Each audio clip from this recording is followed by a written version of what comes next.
नमस्कार। आप देख रहे हैं बिस्तक का मॉर्निंग एडिशन लाइव। हफ्ते का पहला कारोबारी सत्र है, लेकिन सत्र है खास। एक बड़ी ट्रेड डील की अनाउंसमेंट डोनाल्ड ट्रंप ने कर दी है यूरोपियन यूनियन के साथ, और उसका इम्पैक्ट भी देखने को मिल रहा है वर्ल्ड मार्केट्स पे। अमेरिकन मार्केट्स जोश में है, लेकिन हमारे मार्केट्स पिछले कुछ दिनों में तनाव में है, और हमारे साथ कोई भी ट्रेड डील की दूर दूर तक अभी तक बात हुई नहीं है। देखते हैं अगस्त की डेडलाइन क्या पार हो जाती है कि नहीं। अभी तक तो अमेरिका से ये खबरें निकल के आ रही है कि 1 अगस्त की डेडलाइन पार नहीं हो रही है, लेकिन उनका डेलीगेशन तो आ रहा है अगस्त में, और अ, वो बात करेगा ट्रेड डील के ऊपर, भारत के ऊपर। तो उसके ऊपर कोई स्पष्टता नहीं है, लेकिन जो खबर हम ट्रैक कर रहे हैं वो यूरोपियन यूनियन के साथ ट्रेड डील जो हुई है उसको ट्रैक कर रहे हैं, और साथ साथ मार्केट के ट्रिगर्स। मार्केट पिछले कुछ दिनों से लगातार दबाव में है, और ऐसे में आपकी पोजीशंस अगर फंसी हो तो प्लीज प्लीज इस शो का हिस्सा बनिए और एक्सपर्ट से अपने सवाल पूछ सकते हैं। मिथिल दोषी जी मेरे साथ से में ज्वाइन कर रहे हैं सेंट्रम ब्रोकिंग से। मिथिल जी नमस्कार, बहुत बहुत स्वागत है आपका बिस्तक पे। सर गुड मॉर्निंग आपको और सभी दर्शकों को। मिथिल सर, ये तो आवाज ही आपकी ऐसी लग रही है बैठी हुई मार्केट की तरह। क्या करें सर, निफ्टी रुला रहा है, बैंक निफ्टी रुला रहा है, तो हम भी रो रहे हैं साथ में। पर आज वो दिन हो सकता है क्या पुल बैक का? मतलब बहुत ज्यादा पिट गए, धड़ धड़ करके नीचे आ रहे हैं, और जो रिजल्ट से जितनी उम्मीद थी उतने रिजल्ट्स आए भी नहीं है। तो क्या कुछ पुल बैक हो सकता है इंडियन मार्केट्स में? देखिए, अभी के हिसाब से जो स्ट्रक्चर है वो हिसाब से पुल बैक पे भी सेल ऑन रैलीज का ज्यादा मूड माहौल लग रहा है हमें। जो हिसाब से फ्राइडे का मूव था वो एक बेरिश फ्लैग ब्रेकडाउन का इंडिकेशन था। तो कहीं ना कहीं अभी के लिए जब तक एक बार इमीडिएट रेजिस्टेंस हो 25,050 के यहाँ पे ही आता है, जो इमीडिएट सपोर्ट भी था जो टूटा हुआ है। तो अभी के लिए वो रेजिस्टेंस है, और पुल बैक पे भी सेलिंग ऑन रैलीज की इंडिकेटिव हमें लग रहा है। थोड़ी प्रॉफिट बुकिंग लग रही है, मुझे लग रहा है कि एक बार थोड़ी प्रॉफिट बुकिंग आनी चाहिए। ज्यादा बड़ी नहीं है, बट 200-300 पॉइंट और डाउनसाइड एक्सपेक्ट कर सकते हैं हम। तो ये तरीके से हम एक्सपेक्ट कर रहे हैं कि थोड़ी वीकनेस आएगी, फिर देखते हैं कि आगे की तरफ आगे की मोमेंटम कैसे पैन आउट होती है। दिल ही तोड़ दिया आपने 200-300 पॉइंट नीचे का बोल के। मेरे को लगा था आप बोलोगे कि जुलाई सीरीज की वायदा एक्सपायरी कटनी है इस हफ्ते, तो निचले तरह से एक पुल बैक की उम्मीद है। एफआईएस की जो शॉर्ट पोजीशन है बहुत ज्यादा है, तो कहीं वो शॉर्ट कवरिंग ना कर लें। मेरे को लगा आप ऐसा ऐसा बोलोगे। आपने बोल दिया और 200-300 पॉइंट नीचे। चौथा हफ्ता गिरे हैं हम। यस, चौथा हफ्ता गिरे। तो इसलिए वही इंडिकेटिव मोमेंटम से ही लग रहा है कि अब थोड़ी करेक्शन आ सकती है। ऑफ कोर्स एक दो वीक तक चल जाती है, बट जब तीसरा चौथा आ जाता है तब थोड़ा क्वेश्चन मार्क आ जाता है कि अब ये प्रॉफिट बुकिंग छोटी भी नहीं है, थोड़ी बड़ी हो सकती है। ओके। तो यानी अभी सीरियस सिचुएशन में है मार्केट, पर यह है कि ओवरसोल्ड तो हो गए हो। और हाँ। ऐसा होता है कि गुरुवार शुक्रवार को मार्केट गिरता है, तो फिर सोमवार मंगलवार को कुछ चढ़ने की कोशिश करता है। जुलाई में हो तो यही रहा है, और तो कुछ हमने देखा नहीं होते हुए। लेकिन चलो अभी इंटरनेशनल क्यूज देखते हैं। उसमें पांचवें दिन S&P 500 रिकॉर्ड स्तर पे बंद हो गया। बताओ, ये अपने तो जो हो रहा है अमेरिका में जो हो रहा है उसको देख के और दुख हो रहा है। पांचवें दिन रिकॉर्ड स्तर पे S&P 500, नैस्डैक भी शुक्रवार को रिकॉर्ड स्तर पे बंद हो गया। आज भी अमेरिकन फ्यूचर्स जोश में है, और कारण क्या है?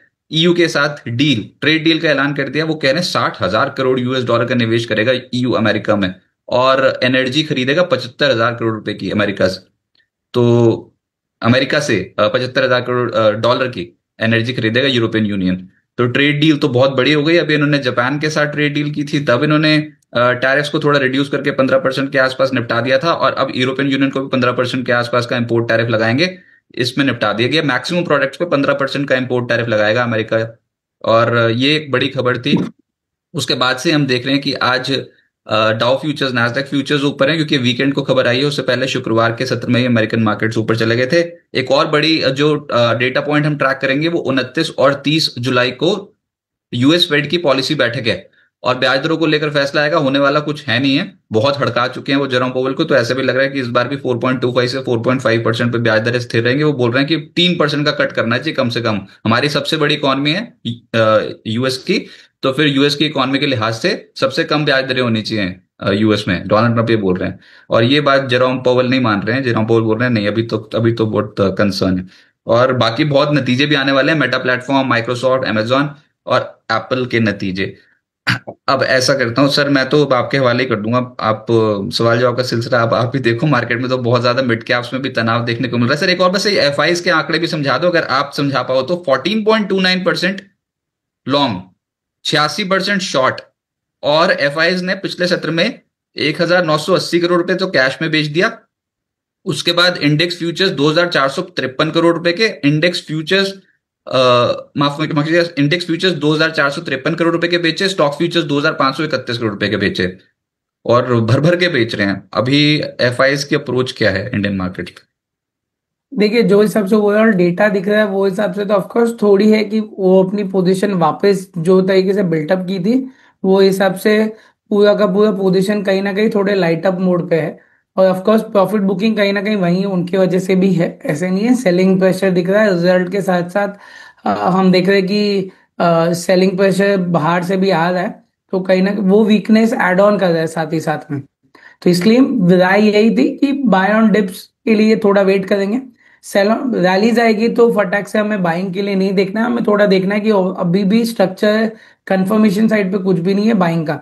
तो हमें वो देखना है कि मोमेंटम आगे की तरफ कैसी रहेगी और कितना इंपॉर्टेंट रहेगा ये। जैसे एफआईएस की लॉन्ग शॉर्ट रेशियो भी अब 14% पे ऑलमोस्ट आ चुकी है, तो कहीं ना कहीं ये घटते जा रहा है। इंडिया विक्स लास्ट वीक में अच्छा खासा बढ़कर I think so last week 5% बढ़ा, लास्ट मतलब फ्राइडे को 5% पे था। 11.27 पे क्लोजिंग आई हुई है, बट जो हिसाब से बॉटम 10 के आपको मल्टीपल लेवल्स को टेस्ट करके वापस है, तो थोड़ी बॉटम स्पाइक अप यहाँ से हुई है। तो एक्सपेक्टेशन है कि जो हिसाब से विक्स भी लो लेवल से एकदम टर्न आउट कर रहा है, तो थोड़ी वीकली मंथली एक्सपायरी की वजह से थोड़ी मोमेंटम वोलाटिलिटी ज्यादा देखेंगे हम। तो इस हफ्ते उतार चढ़ाव ज्यादा देखने को मिल सकता है, लेकिन किस लेवल पे सपोर्ट मिलेगा सर अभी इमीडिएटली? क्या हम जो बिज रिसर्च पे कंसेप्ट ये आया था कि 7 अप्रैल से लेकर 30 जून तक की जो रैली है 2025, 7 अप्रैल से हम्म। लेकर 30 जून की रैली, उसका 23.6% रिट्रेसमेंट लेवल जो है वो आ रहा है लगभग 24,742। तो हम क्या 24,700 के लेवल्स को इतना इजीली तोड़ पाएंगे नीचे? हम बहुत करीब है। देखिए, वो हिसाब से तो देखिए मेरा लेवल था 24,735 पे 35 पे, जो मल्टीपल एक सपोर्ट भी है। अगर वो लेवल निकालता है, जल एकदम हार्श मोमेंटम में निकालता है, तो कहीं ना कहीं ये डेटा बाद में अच्छा नहीं होगा। तो फिर हम 14,500 14,400 के लेवल्स चौबीस वापस, चौबीस चौबीस चौबीस चौबीस सॉरी 24,500 और 24,400 के लेवल्स एक्सपेक्ट कर सकते हैं। तो वो लेवल इंपॉर्टेंट है, क्योंकि रिसेंट टाइम्स में हम देख रहे हैं कि सपोर्ट्स के लेवल्स पे आ रहा है, बाउंस बैक दे रहा है, बट बाद में वापस सिमिलर डे पे लास्ट 2 दिन थर्सडे और फ्राइडे के डेटा को तो देखिए, तो ओपन आई दोनों सेम थे, कंटिन्यू सेलिंग मॉर्निंग से ही देखने मिली थी। तो ये 2 दिन बहुत इंपॉर्टेंट थे, जिसने थोड़ा नेगेटिव इम्पैक्ट थोड़ा स्ट्रॉन्गर बनाया हुआ है। हम्म। सर फिर वो सोमवार वाले दिन भी तो देखो ना, गुरुवार शुक्रवार के बाद अब सोमवार वाले दिन भी देखो जुलाई में क्या होता है। सर बाद में वही है, आज के दिन पे मेरा मेरी देखिए ऊपर आता है तो हम भी खुश होंगे क्लाइंट के साथ साथ। बट इंपॉर्टेंट है कि मंडेज वाले दिन के बाद से फॉलोअप मोमेंटम हमें कैसे देखने मिलता है। सही है, वो मंडे ट्यूसडे बस वेडनेसडे तक मैक्सिमम, उसके बाद फिर थर्ड करके नीचे मार देते हैं गुरुवार। चलो इस बार तो गुरुवार को एक्सपायरी भी कटनी है, जुलाई वायदा एक्सपायरी है, तो थोड़ी वोलेटिलिटी रहेगी, लेकिन मंडे ट्यूसडे को मार्केट थोड़ा सा ऊपर जाने की कोशिश करता है। तो उस लिहाज से हम यही बोल रहे हैं कि 24,700 के आसपास और 24,730 के आसपास कुछ इंपॉर्टेंट लेवल्स आएंगे। वहां पर देखते हैं कि वहां पर बाजार रुक पाता है कि नहीं। मिड कैप्स में बहुत ज्यादा कंसर्न हो गया, मिड कैप्स की धुलाई हो गई। जिनके पास है वो अभी क्या करें? ऐसी मार्केट पे थोड़ा साइडलाइन से बैठे या फिर स्टे इन्वेस्टेड वाला कंसेप्ट ही ठीक है सर? बहुत ज्यादा ड्रॉ डाउन हैं, 6 से 7 7 8 8% नीचे आने शुरू हो गए हैं स्टॉक्स। देखिए मिड कैप सबसे पहला, मिड कैप स्मॉल कैप सबसे पहले इंडिकेटिव मोमेंटम्स होते हैं कहीं ना कहीं। जब मार्केट करेक्शन में होना स्टार्ट होते हैं, सबसे ज्यादा गिरते भी वही है कंपेयर टू लार्ज कैप्स के सामने। इंपॉर्टेंट रहेगा, ऑलरेडी अच्छे स्टॉक्स में अगर इन्वेस्टेड है तो कंटिन्यू रह सकते हैं। करंटली सिमिलर करंट लेवल्स पे एवरेज करने की राय नहीं होगी, थोड़ा वेट एंड वॉच करेंगे। इमीडिएट लेवल पे निफ्टी मिड कैप पे 57,000 का सपोर्ट, सॉरी मैंने select normal Nifty mid cap लिया हुआ है, तो उसमें निफ्टी पे सपोर्ट आता है 57,000 पे लेवल्स पे। आपने मिड कैप निफ्टी सिलेक्ट लिया हुआ तो उसके लेवल्स भी मैं बता देता हूँ। उस पे अप्रोक्सीमेट सपोर्ट आता है 12,700 के आसपास पे। तो 200 पॉइंट और है ऑलमोस्ट। वेट एंड वॉच करेंगे, थोड़ा देखते हैं कि आगे की तरफ मोमेंटम कैसे देखने मिलती है, वो हिसाब से फिर हम गॉच करेंगे। रिजल्ट सेशन भी खत्म हो जाएंगे तब तक, तो थोड़ा तो 10 दिन थोड़ा वेट एंड वॉच करके वेट करते हैं। साथ ही साथ में rate cut, interest decision, trade policy, जो भी अपडेट्स आने हैं, सब आ जाएंगे। तो थोड़े आइडियाज और क्लियर हो जाएंगे हमारे लिए। और इम्पोर्टेंट लेवल तो तोड़ गया है नीचे, अब देखते हैं कि स्टॉप लॉस हंट होते हैं कि नहीं होते, लेकिन हाँ है नेगेटिव, लेकिन वही बात है कि हम सोमवार और मंगलवार को बुलिश रहते हैं मार्केट पे, बस इतना ही कंसेप्ट है। और आप सभी का ही बहुत बहुत स्वागत है बिस्तर के इस मॉर्निंग एडिशन में। अब आप अपने सवाल पूछ सकते हैं। मुसीबत में तो है मार्केट, लेकिन आज ये ऐसा लग रहा है मार्केट इस मुसीबत से थोड़ा थोड़ा निकलने की कोशिश करेगा। ट्रेड डील हुई है, और यूरोपियन यूनियन का, हमारे साथ नहीं, ट्रेड डील हुई है यूरोपियन यूनियन, तो यूरोप की जब मार्केट खुलेगी दोपहर को, तो वहां पर भी इसका पॉजिटिव असर देखने को मिलेगा। तो ऐसा लग रहा है कि आज मार्केट दोपहर तक का टाइम मार्केट के लिए, अगर एक कोई नीजक रिएक्शन आ जाता है ना पहले घंटे, तो उसको एब्जॉर्ब करने की कोशिश करेगा। बाकी तो उसके बाद फिर भगवान मालिक है। हम तो देख ही रहे हैं कि बहुत ज्यादा मार्केट लगातार टूटता चला जा रहा है, लेकिन इंपॉर्टेंट जोन्स पे आ चुका है। तो डरने घबराने की जरूरत नहीं है, स्टे कनेक्टेड। आपके सारे सवाल लेने की कोशिश करेंगे। डरने घबराने की जरूरत तो नहीं है, लेकिन वो एक और खबर पहले बता दूं। सर, ये करना क्या चाहता है, टीसीएस रीस्ट्रक्चरिंग एक्सरसाइज कर रहा है, और उसमें 12,000 से ज्यादा कर्मचारी छटनी कर देगा। ये 12,000 से ज्यादा कर्मचारी मतलब 2% अपनी वर्कफोर्स का FY 26 में। अब देश की सबसे बड़ी आईटी कंपनी बोल रही है भैया छटनी करनी जरूरी है अभी। तो तनाव में तो होंगे आज जो आईटी में काम करते हैं वो, भैया ये सब इंडस्ट्री के ऊपर होता है। जब मीडिया में होता है तो हमारे यहाँ पर भी बहुत तगड़े ले ऑफ्स हो जाते हैं, और उसके बाद फिर बैंकों में भी होते हैं, उसके बाद फिर आईटी में भी होते हैं। अभी तो आईटी का नंबर आ रखा है क्योंकि डोनाल्ड ट्रंप है वहां पर यूएस में, वो करने ही नहीं दे रहे ढंग से काम कंपनियों को। तो अभी टीसीएस 12,000 कर्मचारी अगर निकाल देगी, तो उसके बाद फिर जो बाकी है, मैं तो ये सोच रहा था वो क्या करेंगी। देखिए, ये चीज फॉलो अप हमेशा देखी गई है कि एक कंपनी, आईटी कंपनी जब भी ले ऑफ करना स्टार्ट करती है, दूसरे के यहाँ से भी सिमिलर मोमेंटम्स देखने मिलते हैं। ये दो तीन चीजों की वजह से, ऑफ कोर्स एआई में, एआई का भी रोल है, अडेप्टेशन टुवर्ड्स एआई की मोमेंटम में है। प्लस यूएस के तरफ से हमारी जो इश्यूज वर्किंग फोर्स को लेके और मोमेंटम के हिसाब से, वो कहीं ना कहीं वो भी प्ले ऑफ कर रही है। बट ऑफ कोर्स वापस हमें देखना है कि फ्रेश आगे जाके वो लोग वापस कितनी भर्ती भी करते हैं। अगर वो लोग निकालते हैं सामने, रीट्रैक करके दूसरे फ्रेशर्स भी लेते हैं, तो ये स्ट्रैटेजिकल है थोड़ा। दबाव तो दिखेगा हर एक स्टॉक्स में, कहीं ना कहीं थोड़ी मोमेंटम। ऑलरेडी टीसीएस के चार्ट तो वीक लग रहे हैं, ओवरसोल्ड टेरिटरी वीकली ऑलरेडी आ चुके हैं। वीकली में ना वो आनंद राठी से तो जिगर शाह जी वो बिल्कुल कॉन्ट्रा प्ले करते हैं सर। वो बिल्कुल सीधी डायरेक्शन में मार्केट खेलते नहीं, वो उल्टी डायरेक्शन से पकड़ना शुरू करते हैं और वहां से खींचता है स्टॉक। उनके अनुसार टीसीएस प्राइस टाइम कन्फ्लुएंस के आधार पर, मैं खुद पढ़ रहा था उनकी रिपोर्ट, कहते बड़े अच्छे लेवल पे। अब वही बात है, खबर तो नेगेटिव आ रखी है, लेकिन यहां से अगर अब नीचे जाता है तो क्या खरीदने का मौका है टीसीएस? कौन सा लेवल जी हाँ। बहुत इंपॉर्टेंट आप देखिए, समझते हैं? मैं वही बोल रहा था कि ऑलरेडी ओवरसोल्ड हो चुका है ये स्टॉक।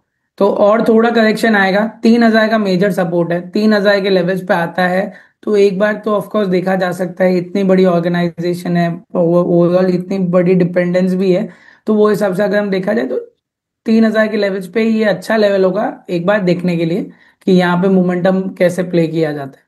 तो एक बार 3,000 के लेवल्स पे हम रीच वापस देखेंगे, और बाइंग अगर कुछ मोमेंटम देखेगी तो हम वो लेवल्स पे आसपास एक बार ट्राई करेंगे बॉटम फिशिंग के लिए। अच्छा, एक और प्रॉब्लम मार्केट से, जितना सोचो उतना रिजल्ट्स नहीं आ रहे हैं अच्छे। ये भी प्रॉब्लम हो रही है, और खास तौर से बैंक्स एनबीएफसी के तो बिल्कुल नहीं। तो अभी उनके साथ क्या करना चाहिए? अच्छा, कोटक के साथ ना अगर आप रिजल्ट्स पढ़ रहे हो ना, तो मैं आपको बता दूं, सालाना रिजल्ट्स के आधार पर आप देखोगे तो आपको बहुत तगड़ा मुनाफे पे डेंट दिखाई देगा।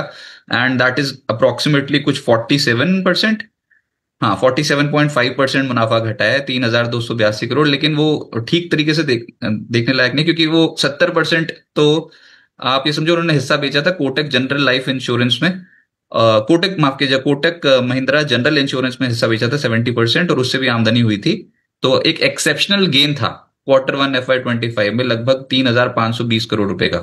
उसको एडजस्ट करके देखना, फिर क्वार्टर क्वार्टर देख लो, वो तब भी तो नतीजे कुछ ज्यादा इंकरेजिंग नहीं लग रहे। तो कोटक महिंद्रा बैंक के नतीजे कुछ ज्यादा तोड़ फोड़ नहीं आए सर। अब इस पे क्या करना चाहिए? देखिए, ओवरऑल स्ट्रक्चर वाइज तो बाय ऑन डिप है, यहाँ पे भी 2,060 पे मेजर सपोर्ट है। अगर वो लेवल्स आते तो एक बार मैं वापस बॉटम फिशिंग के लिए ये स्टॉक को देखूंगा बाइंग मोमेंटम में, अगर कोई रिवर्सल सिग्नल्स दिखते हैं तो। ऐसा लग रहा है जैसे शुक्रवार के सत्र में बहुत सारे स्टॉक्स छोड़ दिए ऊपर से साथ।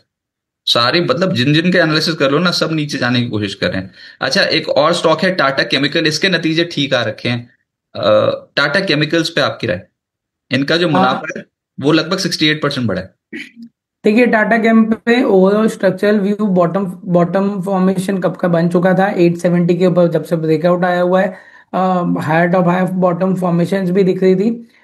इंपॉर्टेंट है अभी के लिए जो रिसेंट हाई है 970 के आसपास का, वो अगर निकलता है तो कंटिन्यूड वापस बुलिश मोड पे आ जाएगा। 1050 और 1150 के अपसाइड के लेवल्स यहाँ पे हम एक्सपेक्ट कर सकते हैं। बैंक ऑफ बड़ौदा के नतीजे भी ठीक नहीं आए हैं सरकारी बैंक्स पे, आपके राय और बैंक ऑफ बड़ौदा के इंपॉर्टेंट लेवल्स। देखिए बैंक्स पे ओवरऑल स्ट्रक्चर, अगर बैंक निफ्टी भी अगर मैं बोलूँ तो अच्छे खासे कंजेशन में और नेगेटिव डाइवर्जेंस रेगुलरली बनता आ रहा है डेली टाइम फ्रेम चार्ट पे। कहीं ना कहीं पीएसयू और प्राइवेट दोनों में थोड़ी वीकनेस सेलिंग हम देख रहे हैं। बैंक ऑफ बड़ौदा की बात करें तो स्ट्रक्चर अभी भी वीक है, जब तक 260 के ऊपर निकलता नहीं है तब तक। तो जब तक वो लेवल्स के ऊपर नहीं निकलता तब तक के लिए मेरे एंड से यहाँ पे बाइंग की कोई राय नहीं है। इमीडिएट सपोर्ट आता है 230 के आसपास पे, अगर वो टूटता है तो इमीडिएट सपोर्ट नेक्स्ट आता है 214-15 के आसपास के लेवल्स। सीडीएसएल के नतीजे भी ठीक नहीं है, कुछ तो है मार्केट में जो, तभी तो गिर रहे हैं, नहीं तो फिर गिरने का और क्या। वो ट्रम्प जी वो बाद में बोलेंगे, पहले तो अपने नतीजे देख लो, नतीजे तो कोई अच्छे पोस्ट करे तो बात बने। सीडीएसएल के भी ठीक नहीं, पर वो है कि एनएसडीएल का आईपीओ सीडीएस खुलने वाला है 30 को। सीडीएसएल हमने हमारे क्लाइंट्स को ऑलरेडी रिकमेंडेड था कि यहाँ पहले से ही एग्जिट करने की, जब 1800 के आसपास पे बार बार रेजिस्टेंस ले रहा था, वही कहीं पे सिग्नल्स भी लग रहे थे कि अब शायद से यहाँ पे थोड़ा एक प्रॉफिट बुकिंग सिनेरियो देखने मिल सकता है। आरएसआई भी तब से ओवर बॉट के लेवल्स पे आ चुका था, 85-90 के लेवल्स के आसपास आ चुका था ऑलरेडी। कहीं ना कहीं वही लेवल्स के आसपास से धीरे धीरे बॉटम टॉप फॉर्मेशन बना है। अब इमीडिएट लेवल्स पे 1400 1500 के लेवल से और 1400 के लेवल से डाउन साइड पे जो एक सपोर्ट बन सकते हैं। 200 मूविंग एवरेज 1500 के लेवल्स के आसपास पे है, तो वो लेवल्स पे एक बार देखेंगे कि कैसी मोमेंटम आती है। आई थिंक सो थोड़े दिन में रिजल्ट्स खराब है तो साथ ही साथ में रिएक्शन में ये 150 पॉइंट 114 पॉइंट्स तो दिख ही जाएंगे थोड़े एक दो दिन में। और तो उसके देखेंगे बाद लेवल्स पे कैसे मोमेंटम दिखता है। उसके बाद फिर एनएसडीएल का आईपीओ, आईपीओ भी आ जाएगा एनएसडीएल का, उसका भी एक इम्पैक्ट पड़ेगा। 4000 करोड़ रुपए का आईपीओ है एनएसडीएल का, तो सीडीएसएल तो शायद रुक जाए। अच्छा, एक के नतीजे अच्छे हैं, वो है पूना वाला फिनकॉप। ये ये वाली जो कंपनी है, वो तो पहले ही सरेंडर करके गया हुआ वीकली आधार पर, अब उसको खरीदे कैसे, ये तो मुसीबत हो रही है। मतलब आप ये देखो पिछले हफ्ते क्या करा पूना वाला ने। ओ भाई साहब, 400 के लेवल पे पहुंच चुका है। और मुझे पता है कोई कॉल नहीं आई होगी टेक्निकल, लेकिन फिर भी नतीजे उतने खराब नहीं जितना एंटिसिपेटेड था। मुनाफा घटा जरूर है, लेकिन फिर भी अनुमान से थोड़ा बेटर।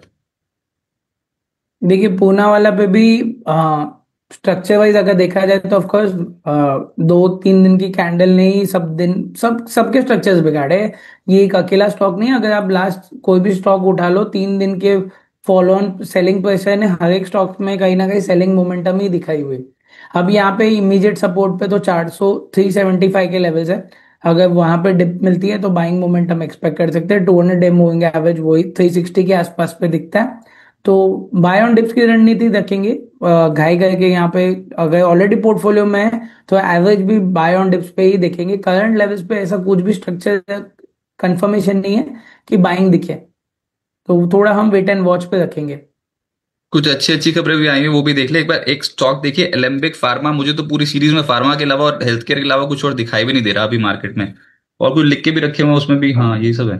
तो पहले तो एलेम्बिक फार्मा एपीएल लिमिटेड, इनके लिए पॉजिटिव खबर है कि इनकी एक दवा है उसकी एएनडीए यानी उनकी अर्जी को यूएस एफडीए से मंजूरी मिल गया।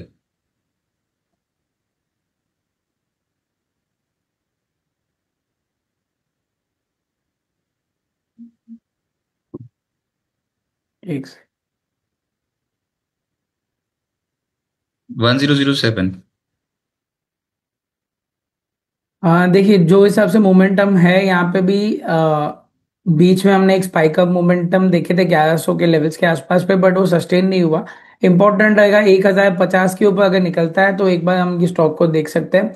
बॉटम फॉर्मेशन के सिग्नल्स है कहीं ना कहीं, बट थोड़ा वेट करेंगे। 1050 के ऊपर क्लोजिंग दिखती है हमें तो एक बार बाइंग अपॉर्चुनिटी, फिर उसके बाद हम देखेंगे। अच्छा, उसके बाद एक स्टॉक है वबाग, वाटेक वबाग। एक बार ये देखिए देखिए, भरोसा तो किसी की भी चाल पे नहीं होगा अभी, लेकिन जो खबरें पॉजिटिव है उसका रिएक्शन हो सकता है। तो 380 करोड़ रुपए का ऑर्डर मिला। देखिए ये हमारे रेडार लिस्ट पे तो है ऑलरेडी। ट्रायंगल पैटर्न ब्रेकआउट के वर्ज पे था, थर्सडे के दिन ऑलरेडी ब्रेकआउट आया था, बट डोजी कैंडल बनी थी इसलिए हम वेट कर रहे थे। फ्राइडे के दिन ऑफ कोर्स मार्केट वीक था तो ओवरऑल सेंटिमेंट भी वीक था। हाँ बट 1700 के लेवल के ऊपर अगर ये स्टॉक निकलता है तो बाइंग मोमेंटम कंफर्मेशन आ जाएगी यहाँ पे पैटर्न ब्रेकआउट की भी। तो ये स्टॉक को हम आगे की तरफ देख सकते हैं।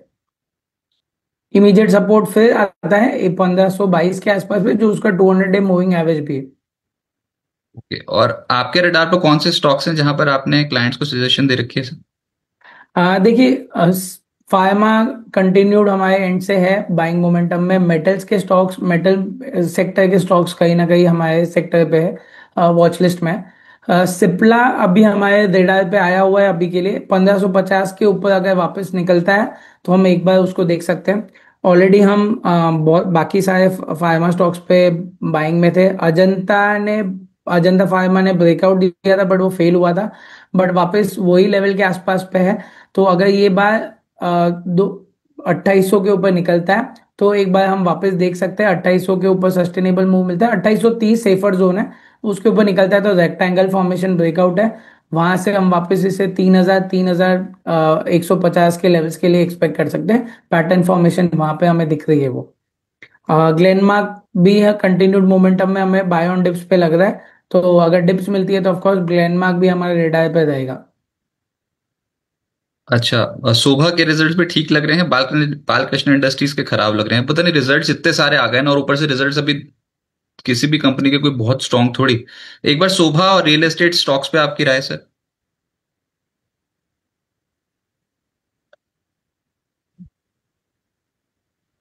देखिए, शोभा पे रिसेंट जो टॉप बने हुए हैं 1730 के आसपास पे, ये एक अच्छा खासा हर्डल है। ये ऑलरेडी 4 से 5 बार और ये लेवल्स के आसपास में रेजिस्टेंस लेके रिवर्स सब हुआ है। तो जब तक वो लेवल्स के ऊपर नहीं निकलता तब तक के लिए हम बाइंग मोमेंटम नहीं देखते। सपोर्ट ऑफ कोर्स 1435 के आसपास पे है, जो उसका 200 डे मूविंग एवरेज भी है। तो या फिर डिप पे देखेंगे, या फिर अगर 1700 के ऊपर निकलता है, 1750 के ऊपर निकलता है, तो हम तब वहां पे बाइंग देखेंगे। अभी के लिए यहाँ पे कंफर्मेशन कुछ भी नहीं है। और एक और देख लीजिए, बालकृष्ण इंडस्ट्रीज।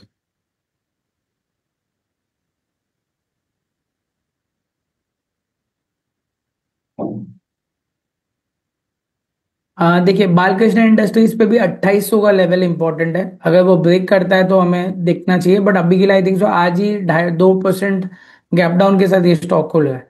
तो इमीडिएट सपोर्ट आता है 2550 पे। अगर वो टूटता है तो 2400 का मेजर सपोर्ट है। तो वो लेवल के आसपास देखे थे। स्टॉक ने अच्छा खासा ब्रेकआउट दिया हुआ था, बट सस्टेन अब नहीं लग रहा होगा रिजल्ट के साथ साथ। कहीं ना कहीं वो वापस अपने 200 डे मूविंग एवरेज के नीचे ही सीधा खुलेगा। तो 2400 का मेजर लेवल रहेगा। वो लेवल्स के आसपास में देखेंगे कि ये स्टॉक कैसे मूव करता है वहां से। Okay, right. और थोड़े व्यूअर्स के सवाल लेते हैं सर फटाफट से, उसके बाद एक और खास मेहमान हमारे साथ जुड़ेंगे। लेकिन सबसे पहले जो सवाल ले रहे हैं, अभिषेक जी नमस्कार। और निक जी गुड मॉर्निंग। सुधीर जी नमस्कार। सीडीएसएल होल्ड कर रहे हैं सर, और बजाज फिंसर्व होल्ड कर रहे हैं, और पिडिलाइट। तो लॉन्ग टर्म के लिए पूछ रहे हैं सबसे पहले। सीडीएसएल।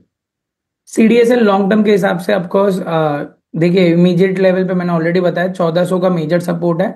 अगर उसके नीचे आता है तो फिर हमें देखना पड़ेगा कि आगे की मोमेंटम कैसे हो सकती है। बट लॉन्ग टर्म के लिए है तो होल्ड करना चाहिए। करंट लेवल्स पे आज आई थिंक सो 4% डाउन अभी खुल रहा होगा प्री ओपनिंग के हिसाब से। तो करंट लेवल पे थोड़ा वेट एंड वॉच रखेंगे कि कैसे मोमेंटम होती है। 1500 के लेवल्स के आसपास पे इसका 200 डे मूविंग एवरेज है, ये ध्यान रखना है हमें। अगर वो लेवल्स के कुछ रिवर्सल्स आते हैं तो थोड़ा एक दो दिन वेट एंड वॉच करते हैं, फिर देखते हैं कि ये वो लेवल्स के आसपास है एवरेज करना चाहिए। ठीक है, उसके बाद है बजाज फिंसर्व। हाँ, देखिए बजाज फिंसर्व ओवरऑल मोमेंटम में हमें अभी भी स्ट्रांग लग रहा है जब तक वो 1900 के लेवल के ऊपर चल रहा है। बट अपसाइड पे 2070 पे मेजर रेजिस्टेंस है, तो रेंज के अंदर है। रेंज ब्रेकआउट मिलती है तो बेटर कंफर्मेशन हमें हायर साइड पे देखने मिल सकती है। फिर है पिडिलाइट 2511 पे। देखिए, पीडी लाइट पे अगर मोमेंटम देखिए तो थोड़ी मोमेंटम लूज हो रही है। यहाँ पे हमें कंफर्मेशन थोड़ी कम है बाइंग साइड पे। बट 2800 का इमीडिएट सपोर्ट है। 2800 के नीचे जाता है तो बाद में मेजर सपोर्ट 2600 के आसपास आता है। स्ट्रक्चर ऑलरेडी एक करेक्टिव फॉर्म में कंजेशन में है। तो ये सब कंजेशन फॉर्मेशन में हम ज्यादातर बॉटम्स पे देखते हैं कि बॉटम मोमेंटम और मिलती है, तब देखेंगे वहां पे बाइंग अपॉर्चुनिटी बनती है कि नहीं। तो अभी करंट लेवल्स पे तो बाइंग कुछ भी नहीं। बाय ऑन डिप्स देख सकते हैं। 2800 इमीडिएट सपोर्ट है और 2600 नेक्स्ट सपोर्ट है। जीतू कुमार जी बोल रहे हैं टाटा मोटर्स और एसबीआई पे आपकी राय। हाँ देखिए, एसबीआई पे भी हम बाय ऑन डिप्स की रणनीति रखेंगे, और टाटा मोटर्स पे ऑलरेडी ये रेंज के अंदर चल रहा है, 700, अगर 740 और 670, ये रेंज के अंदर कंटिन्यू चल रहा है, तो डिप पे मिलता है तो एक छोटे स्टॉप लॉस से बाय करना चाहिए। करंट लेवल्स पे तो बाइंग नहीं लग रही, बट और 10-20 रुपए और नीचे आता है तो एकदम छोटे स्टॉप लॉस के लिए एक ट्रेडिंग मोमेंटम हो सकता है। लार्ज कंफर्मेशन लॉन्ग टर्म वालों के लिए अभी के लिए कोई भी कंफर्मेशन नहीं है यहाँ पे बाइंग की। And lastly sir, Infosys and Thomas cook. Infy पे अभी के लिए सेल का व्यू है, 1400 का नेक्स्ट सपोर्ट है, 1400 तक हम एक्सपेक्ट कर रहे हैं कि एक डाउन साइड मोमेंटम देखने मिल सकती है। तो करंट लेवल्स पे बाइंग कुछ भी नहीं है, रेजिस्टेंस 1650 के आसपास है। And lastly sir, Thomas cook.